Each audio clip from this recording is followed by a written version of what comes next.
কি বউ, মেলা কেমন ঘুরলে? হ্যাঁ গো, দারুণ ঘুরলাম।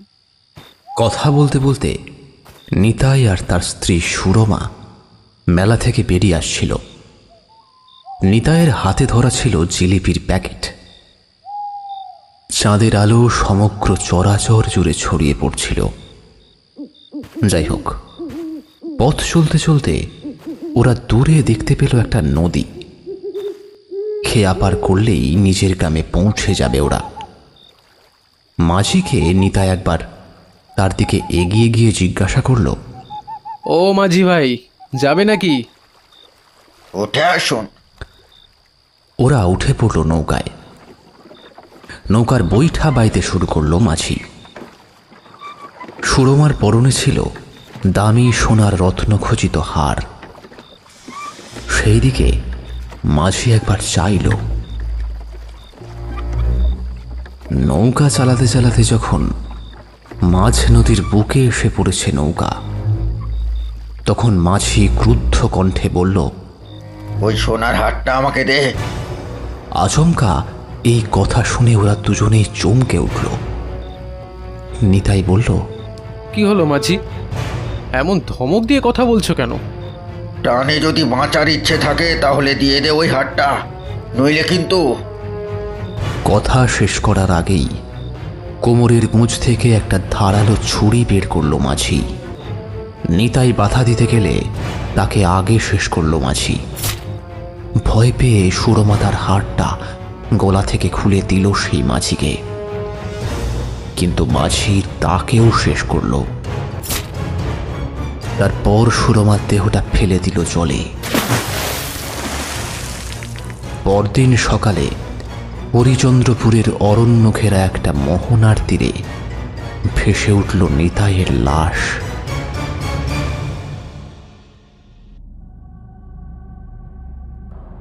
গ্রামে যেন দাউ দাউ করে আগুন ছড়িয়ে পড়ল। মোড়লমশাই বিশুচন্দ্র মল্লিক তার দাওয়ায় বসে পায়ের উপর পা তুলে তখন তামাক সেবন করছেন।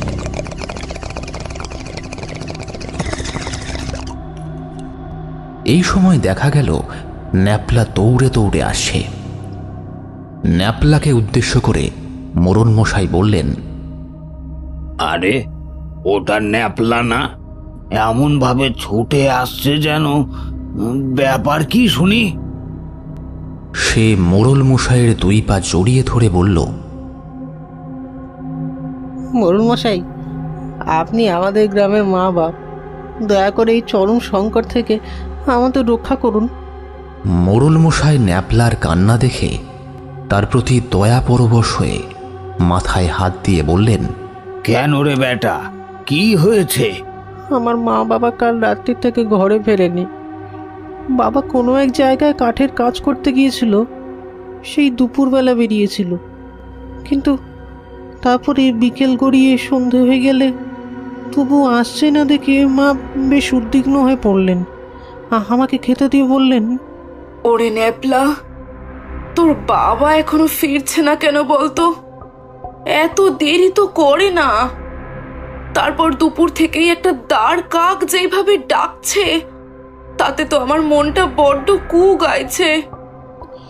সত্যি আমিও দেখলাম পেল্লাই সাইজের একটা দাঁড় কাক নির্নিমেষ চোখে তাকিয়ে আছে আমাদের ভিটের দিকে। সেই সাথেই তুলসী তলার তুলসী গাছটা কেমন যেন শুকিয়ে গিয়েছে। বাবা ন্যাপলা, তুই একটা কাজ কর, দড়ে খিল দিয়ে বসে থাক। আমি না ফেরা অবধি তুই কিন্তু কোথাও যাস নে রে। আমি ওই সময় মায়ের আঁচল জড়িয়ে কেঁদে উঠলাম। না, আমি তোমাকে একা যেতে দেবো না। এত অন্ধকার, তুমি বাইরে কিভাবে বাবাকে খুঁজবে? চলো না, চলো না, আমিও তোমার সাথে যাই, তাহলে তোমার পাশে হ্যারিকেন নিয়ে খুঁজতে পারবো। একবার না বললে কথা শুনতে হয়। আমি তাড়াতাড়ি চলে আসবো। এই বলে মা আমাকে একা রেখে চলে গেলেন। তারপর সেই যে গেলেন, আর ফিরে এলেন না, আর ফিরে আসেননি। খোকা, তুই কি সকালে মায়ের খোঁজ করেছিলি? হ্যাঁ হ্যাঁ হ্যাঁ, আমি সমগ্র গ্রাম চষে ফেলেছি। তারপর নদীর ধারে যে বালি ঢিবিটা আছে সেইখানেও দেখলাম মায়ের দেহটা কেউ যেন পুঁতে রেখে দিয়েছে, আর বাবার দেহটা গাছের সাথে উল্টোভাবে বাঁধা আছে।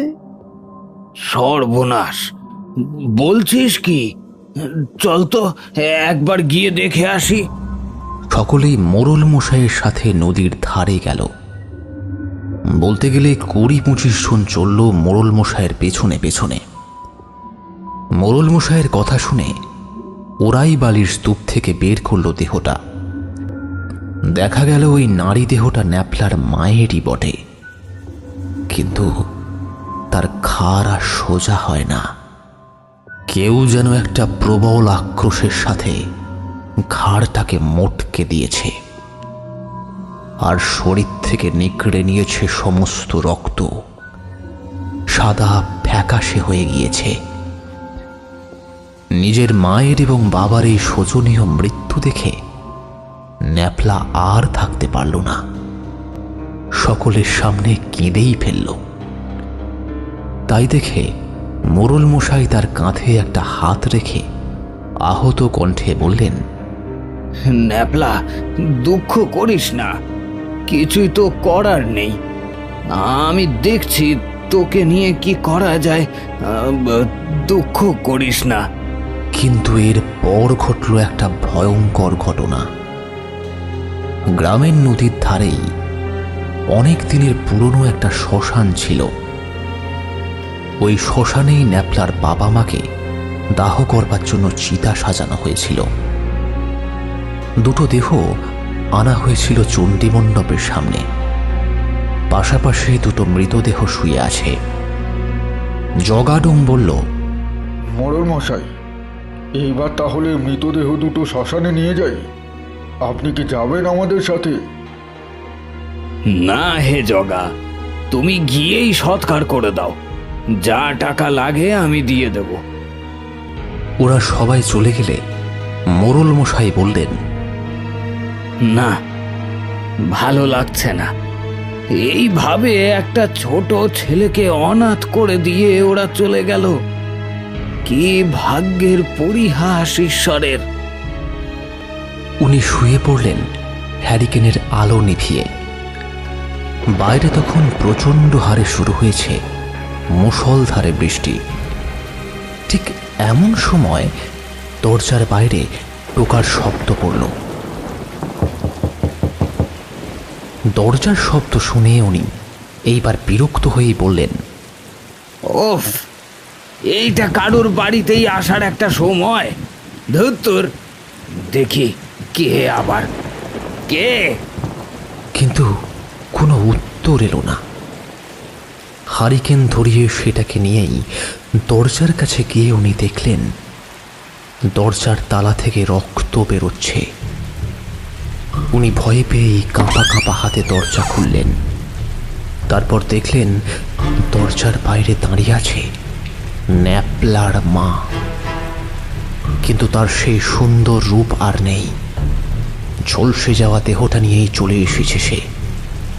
মোড়ল মশাই ভয় পেয়ে বলে উঠলেন, আরে তুমি এখানে? কিন্তু তোমাকে না একটু আগেই। হ্যাঁ মোড়ল মশাই, আমি শুধু আপনাকে জানাতে এসেছি আমি আমার খোকাকে নিয়ে যাব, আর এই গ্রামের মানুষদের কেউ পরিত্রাণ পাবে না। আমরা এই 4 জন খুব শীঘ্রই শেষ করব সকলকে, যদি না আসল দোষী শাস্তি পায় তাহলে। এই বলে সে অট্টহাসি করতে করতে বাতাসে মিলিয়ে গেল। মোড়ল মশাই কিন্তু ঠায় দাঁড়িয়ে থাকতে পারলেন না, বরং উনি ওখানেই অজ্ঞান হয়ে পড়ে গেলেন।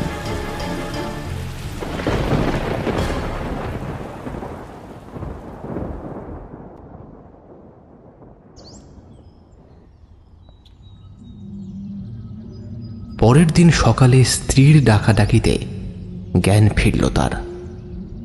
চোখ মেলেই তিনি বললেন, সবাই যেন গ্রাম থেকে পালিয়ে যায়। ও আসবে বলে গিয়েছে। কিছু একটা করতে হবে, নইলে নইলে সর্বনাশ হয়ে যাবে। মোড়ল মশাই নবীন বলে একজনকে ডেকে পাঠালেন। তারপর বললেন, কিরে নবীন, তুই তো কালকে শ্মশান বন্ধুদের সাথে গিয়েছিলিস না? কি হয়েছে ওখানে? ওদের তো দেখতে পাচ্ছি না। ওরা কি ফেরেনি? না মোড়ল মশাই, শ্মশান বন্ধুরা তো ভিতরে চলে গেল। তারপর শুরু হলো বৃষ্টি। বৃষ্টির হাত থেকে বাঁচার তাগিদে আমি আর ন্যাপলা দুজনেই একটা চালা ঘরে আশ্রয় নিয়েছিলাম। কিন্তু তারপর শ্মশানের ভিতর থেকে শুনতে পেলাম মর্মান্তিক আওয়াজ। আমরা ওই শব্দ শুনেই বৃষ্টি মাথায় করে ফিরে এসেছি।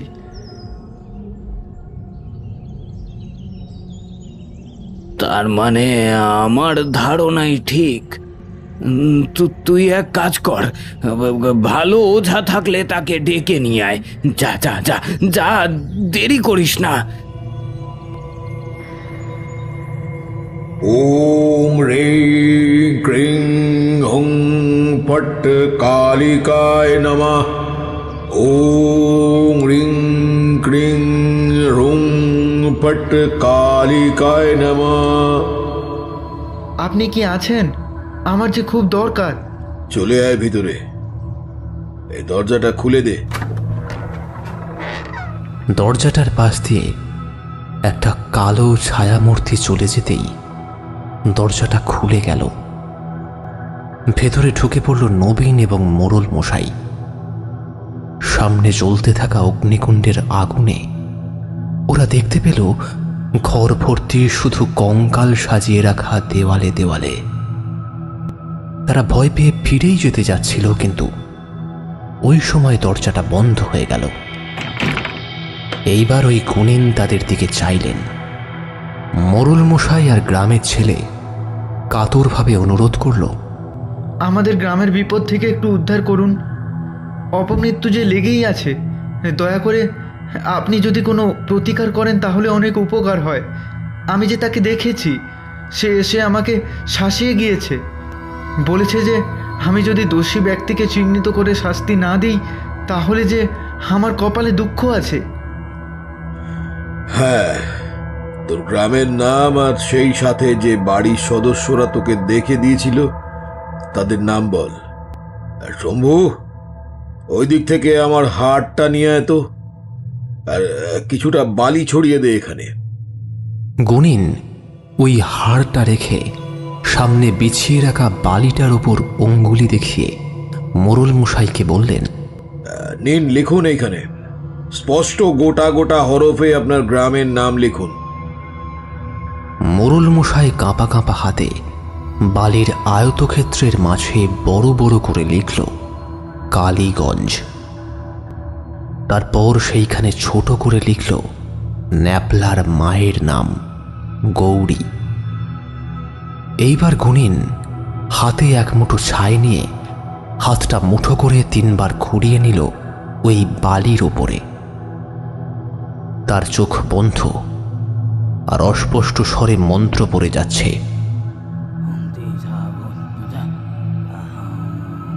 ছাই ঘুরিয়ে দেওয়ার পর একটা ছোট মাপের কালো পাথর প্রথমে কপালে ঠেকিয়ে সে রাখল একটা নির্দিষ্ট কেন্দ্রবিন্দুতে।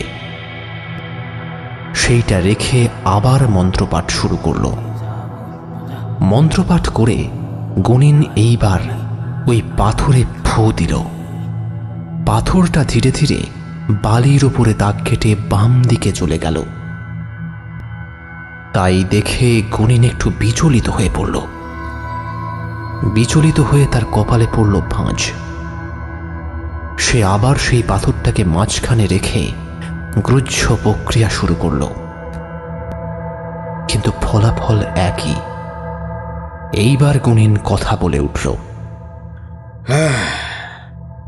মোড়ল মশাই, আপনার গ্রামে সত্যি দানবীয় শক্তি বাসা বেঁধেছে, কিন্তু ভয়ের কোনো কারণ নেই। আমার ছেলে যাবে আপনার সঙ্গে, কেননা আমার 3 দিন ধরে একটা কবচ প্রস্তুত করতে হবে, যার জন্য দরকার একটা কঠিন যজ্ঞ। আমি তো যেতে পারবো না, আমার ছেলে যাবে। মোড়ল মশাই একবার তাকালো ওই ছেলেটার দিকে, তারপর নমস্কার করে চলে গেল। পরদিন ছেলেটা গেল সন্ধ্যার দিকে। সে একবার গ্রামটা ঘুরে দেখল, তারপর মোড়ল মশাইকে বলল, মোড়ল মশাই, বাবা আমাকে এইখানে আপনার বাড়িতে ক্রিয়া করতে বলে গিয়েছেন। আমি এখানেই ডেকে আনবো ওই অপশক্তিকে। আমি কাজ করে দেখলাম যে এইখানে একসাথে 4টে অতৃপ্ত আত্মা আছে। তারা যদি এইখানে থেকে শান্তি না পায় তাহলে সব শেষ হয়ে যাবে। আমি আমার সীমিত শক্তি দিয়ে ওই আত্মাদের চেষ্টা করব ঠেকিয়ে রাখার, এবং তাদের জিজ্ঞাসা করব যে আসলে তারা ঠিক কি চায়। এই কথা বলে শম্ভু তার কাঁধের ঝোলা থেকে কিছু উপাচার সামগ্রী বের করে তার থেকে কিছু জিনিসপত্র বের করল। একটা আগুনের মতো জ্বালিয়ে তার সামনে বসে পড়ল ধ্যানমগ্ন হয়ে। ধ্যানের সময় সে বারবার কি যেন ক্রুচ্ছ মন্ত্র আওড়াতে লাগছিল। হঠাৎ করেই একটা বিড়াল থেকে অন্ধকার ফুঁড়ে তার সামনে এসে দাঁড়ালো।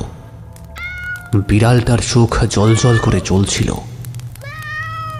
সেই দিকে তাকিয়ে ছেলেটা কি যেন একটা ছুঁড়ে দিল। তারপর বিড়ালটার রূপ ধীরে ধীরে পাল্টে গেল। সে পরিণত হলো একটা অজগর সাপে। ওই সাপ এইবার দ্রুত এগিয়ে গিয়ে তার গলা চেপে ধরল, এমনভাবে জড়িয়ে ধরল যাতে সে মন্ত্র পাঠ করতে না পারে। কিন্তু শম্ভু ভয় না পেয়েই তার দেহে মালসার মধ্যে থেকে গুলে রাখা একটা তরল ছিটিয়ে নিল। নিমেষের মধ্যে সেই সাপ অদৃশ্য হয়ে গেল। সরে দাঁড়ান, এইবার কিন্তু ঝড়ের তীব্রতা আরো বৃদ্ধি পাবে, তাই খুব সাবধান। ওই আত্মারা আসার সময় কিন্তু আপনাদের শেষ করবে মুহূর্তের মধ্যে। দরকার পড়লে দরজায় খিল এঁটে দিন। মোড়ল মশাই ও তার স্ত্রী সোজা দালানে উঠে চলে গেল ভেতরে। ঘরের দরজার ঠিক পাশে ছিল একটা বড় মাপের জানালা। ওই জানালা দিয়ে উঁকি মারতে লাগলো স্বামী স্ত্রী। এইবার ওই ছেলেটির সামনে উপস্থিত হলো এক রাশ কালো ছায়া। ওরা এইবার তাকে ঘিরে ধরল।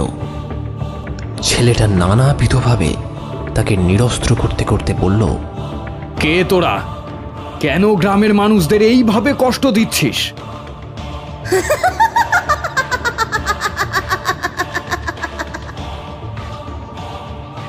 তোকে কেন বলবো? তুই আমাদের ডেকে এনেছিস। এইবার আমাদের ইচ্ছে পূরণ না করলে তোকেই আমরা মেরে ফেলবো। কথাটা বলেই ওই অশরীরের দল তাকে সামনে থেকে টেনে তুলে ছুঁড়ে ফেলে দিল। মুখ থুবড়ে গিয়ে পড়ল শম্ভু। পাশেই রাখা ছিল একটা ধান কাটার কাস্তে। ওই কাস্তেটা এইবার শূন্যে ভর দিয়ে উঠল। তারপর তার দিকে এগিয়ে আসতে লাগল। জানলার মধ্যে দিয়ে এই দৃশ্য দেখছিলেন মোড়ল মশাই। তিনি চিৎকার করে বললেন, সাবধান, তোমার দিকে ভোজালি তেড়ে আসছে। শম্ভু ওই দিক থেকে প্রাণপণে পালাতে গেল, কিন্তু কিছুতে একটা পা আটকে সে হোঁচট খেয়ে পড়ে গেল। আর তার দিকে সেই ভজালিটা দ্রুত বেগে এগিয়ে এলো। কিন্তু ঠিক এই সময় আকাশ বাতাস কাঁপিয়ে দরাজ কণ্ঠে কেউ যেন মন্ত্রপাঠ শুরু করল। শম্ভু মুখ উঁচু করে দেখল তার বাবা নিরানন্দ গুণিন দাঁড়িয়ে আছে। তার চোখ ক্রুদ্ধ লাল রঙের হয়ে গিয়েছে। সে শূন্যে ভাসমান ওই আত্মার দিকে ক্রুদ্ধ দৃষ্টি দিয়ে বলল, তোদের এত বড় সাহস! তোরা আগে গ্রামবাসীদের অত্যাচার করছিলিস, এখন আমার ছেলেকে বাগে পেয়ে মারতে এসেছিস। এই দেখ তাহলে। এই বলে গুণিন নিজের হাতে পরিহিত লাল রঙের তাগাটা খুলে দিল। তারপর সেই তাগাতে কয়েকটা কুণ্ডলি পাকিয়ে নিক্ষেপ করল তাদের দিকে। মন্ত্রশক্তির বাঁধনে ওই আত্মাগুলো ধরা পড়ল। তারপর কেঁদে উঠে বলল, আমাদের ছেড়ে দাও, আমরা এই ভুল জীবনে করব না। আসলে আমরা অনেক কষ্ট পেয়ে মরেছি, তাই আর কি এই গ্রামের উপর প্রতিশোধ নিচ্ছিলাম। বল তোরা কিছু শান্ত হবি। হব হব, আমাদের একটা কথা শুনলে আমরা হব। আমাদের সাথে একটা জায়গায় যেতে হবে। ওইখানে গেলে পরেই আমি আপনাদের বলতে পারবো আসল দোষী কে। কিন্তু আমাদের একটা দেহ লাগবে, ওই দেহে ভর করে তবেই আমরা দোষীকে চিনিয়ে দিতে পারবো। বলে দুজন আত্মা অর্থাৎ সুরমা এবং তার স্বামী বেরিয়ে এলো। তারা তাদের মৃত্যু বৃত্তান্ত সব কিছু বলল। সব শুনে গুনিন বলল, মোড়ল মশাই, আপনি নির্ভয় বেরিয়ে আসুন। আর তোরা তাহলে আমার ছেলের দেহে প্রবেশ কর, কিন্তু খবরদার, ওর যদি কিছু হয় তাহলে তোর বিনাশ নিশ্চিত। শম্ভু, প্রস্তুত হও। শম্ভু এইবার পদ্মাসনে বসে পড়ল এবং গুনিন তার দেহের রুদ্রাক্ষের মালাটা তার গলায় পরিয়ে দিল। ব্যাস, ওই আত্মারা প্রবেশ করল। সে যখন চোখ খুলে তাকালো, তখন শম্ভু নিজের মধ্যে নেই, সম্পূর্ণ একটা অন্য জগতে চলে গিয়েছে। মোড়ল মশাই এবং অন্যান্য গ্রামের লোকেরা মিলে ওই গ্রামের সবচাইতে ধনী ব্যক্তির বাড়ি গেল। দরজায় টোকা মারতেই বেরিয়ে এলো সেই দিবাকর মাঝি। সে সকলকে দেখে বলল, এ কি, আপনারা আমার বাড়িতে হঠাৎ করে, ব্যাপার কি? তাকে দেখেই শম্ভু চিৎকার করে উঠল, ও আমাদের নিষ্ঠুরভাবে হত্যা করেছে। ওর চিলেকোটার ঘরে একটা গয়না ভর্তি সিন্ধুক আছে, ওই আসল দোষী। মোড়ল ক্রুদ্ধভাবে তার দিকে তাকালো। তারপর ওনার নির্দেশ মতোই কয়েকজন জোর করে ঢুকে গেল ভেতরে। তারপর সিন্ধুকটা টেনে নিয়ে এলো। শম্ভু শুধু ওই তালাবন্ধ সিন্ধুকটায় হাত ছোঁয়াতেই সেটা খুলে গেল, আর তার মধ্যে থেকে বেরিয়ে এলো এক রাস গয়না। কিন্তু শম্ভু এইবার দিবাকরের ওপর ঝাঁপিয়ে পড়ে তার গলাটা টিপে ধরল। তার বুকের ওপর বসছিল শম্ভু, আর বিকৃত কণ্ঠে বলল, বল, দোষ স্বীকার কর। গলার চাপ ক্রমেই বৃদ্ধি পেতে থাকল। শেষমেশ ওই মাঝি স্বীকার করে বলে সেই দিনের সব কথা। তারপর বলে, আমি দোষী। আমি নিঃসহায় মানুষদের ধনে প্রাণে মেরে ফেলতাম। আমি দোষী। এই কথা স্বীকার করানোর পর গুনিনের ছেলে ধপ করে মাটিতে পড়ে যায়। ওই মুহূর্তেই তার বাড়িতে অলৌকিকভাবে আগুন ধরে যায়, আর সে আইনের চোখে দোষী সাব্যস্ত হয়। গ্রামের মধ্যে থেকে বিপদ কেটে যায়।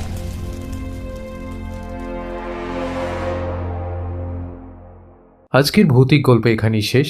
গল্পটি ভালো লেগে থাকলে লাইক দিন এবং কমেন্টে জানিয়ে দিন আপনাদের মতামত। আর চ্যানেলটিকে সাবস্ক্রাইব করতে ভুলবেন না কিন্তু। আমাদের সঙ্গে থাকুন আরও রহস্যময় ও ভয়ের গল্প শোনার জন্য। ধন্যবাদ।